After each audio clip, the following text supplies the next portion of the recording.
If you've been on the internet for long enough, you're probably familiar with this video. A kid receives an N64 for Christmas, and for a solid 1 minute, he loses it.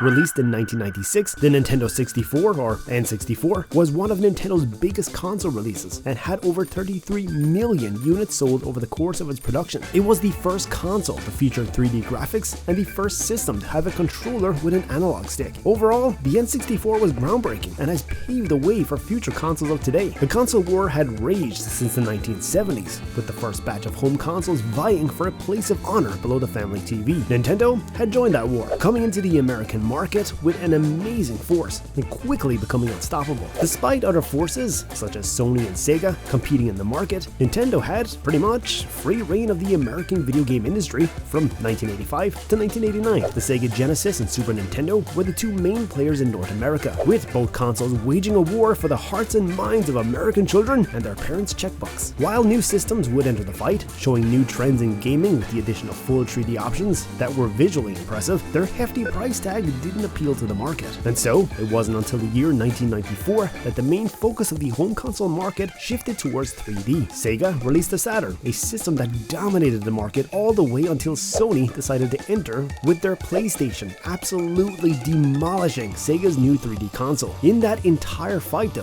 one player was completely absent: Nintendo. Unlike Sega, who seemed to have rushed to the market, Nintendo was late because the technology they wanted to use for their system simply wasn't ready. Silicon Graphics Incorporated, or SGI, was a company that was well known for its works in graphic visualizations and supercomputing. In an effort to expand its business, SGI decided to enter the video game industry. After considering both Nintendo and Sega, SGI ultimately chose to partner with Nintendo because Nintendo was willing to license their technology on a non-exclusive basis and was perceived as a more attractive business partner due to its ability to generate large volumes of sales. In early 1993, SGI's founder, Jim Clark, met with Nintendo CEO Hiroshi Yamauchi to discuss a project called Project Reality. This project involved the use of a technology called Reality Immersion Technology, which was based on graphics supercomputing and used APIs based on Performer and OpenGL. It also included the use of various CPUs, processors, and embedded software development by companies like Toshiba and Sharp. Project Reality allowed developers to create 3D graphics and gameplay, leading to the introduction of the new features such as players-controlled cameras and more. Throughout the N64's development, Nintendo established a group of elite developers to help them on the unfinished console. This was a huge team of companies and included SGI, Rare, Time Warner Interactive, and many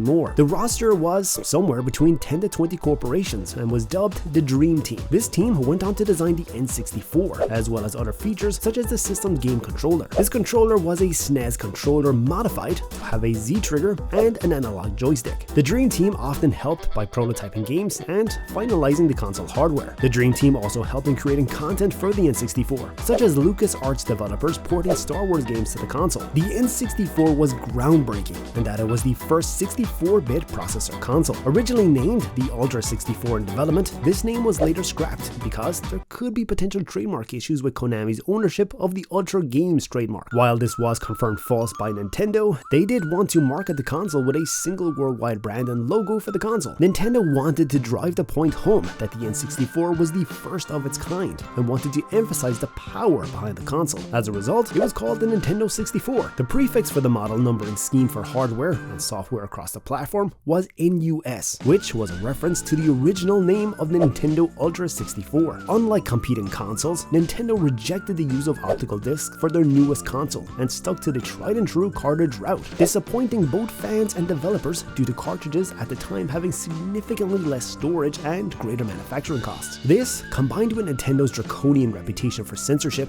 promoted many third-party developers to abandon Nintendo in favor of Sony when the later company released the disc-based PlayStation, which, ironically, started out as an add-on for the SNES before talks fell through due to its proposed contract giving Sony full rights to the games that would be released for it. Nintendo had hoped to release the console in 1995, though had to delay it, causing it to be released long after the Sega Saturn and the Sony PlayStation had already been released. Super Mario 64 complemented the launch of the console, along with other titles that were dwarfed by the sheer scale of the newest Mario platform video game that set the standards for all future 3D platforms and, in a sense, the entire action-adventure genre, as well as its fantastic camera. The Nintendo 64, along with Mario, Pilot Wing 64, and the negligible Saikyo Habu Shogi, were all present during the Japanese launch of the game, which proved successful enough. It was even more successful in America, with an appealing $199 price tag, as well as plenty of other games that would be released throughout the year that sported popular brand names including Star Wars, Mortal Kombat, Turok, Killer Instinct, and Wave Race. Because of the aforementioned titles, primarily Super Mario 64, it sold out entirely in the United States. The consoles were sold approximately 3 days earlier than scheduled. The N64 lasted successfully for 7 years on the market. The N64 was followed by the GameCube, which eventually led to the Nintendo Switch, which is currently Nintendo's most popular device. The Switch system and every Switch game was only possible thanks to the innovation of the N64. Over the course of its lifetime, the N64 managed to gather nearly 400 games playable on the console. It also featured a rumble pack on the controller and an expansion pack on the system. Nintendo found it particularly successful to release transparent systems and controllers. Some of the transparent systems even had different colors, such as the pink system and blue system. In Japan, Nintendo released a transparent black system that came bundled with the Nintendo 64 DD. The Japanese audience wanted a bundle that included both the system and the additional hardware at a low price, so Nintendo responded accordingly. Nintendo of America eventually released a set of transparent N64s with different colors. The colors were given unique names, including grape,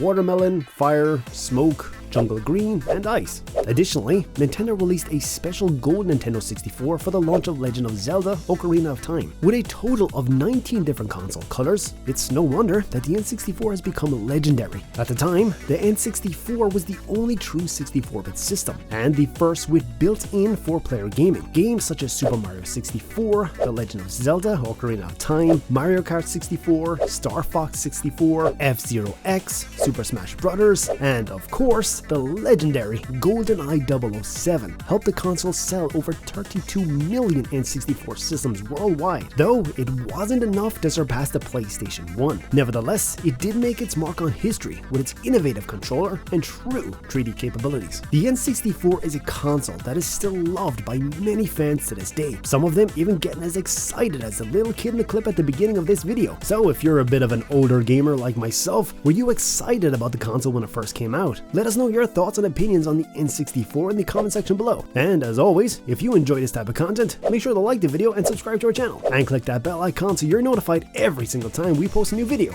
or we will patch you in 64 bits.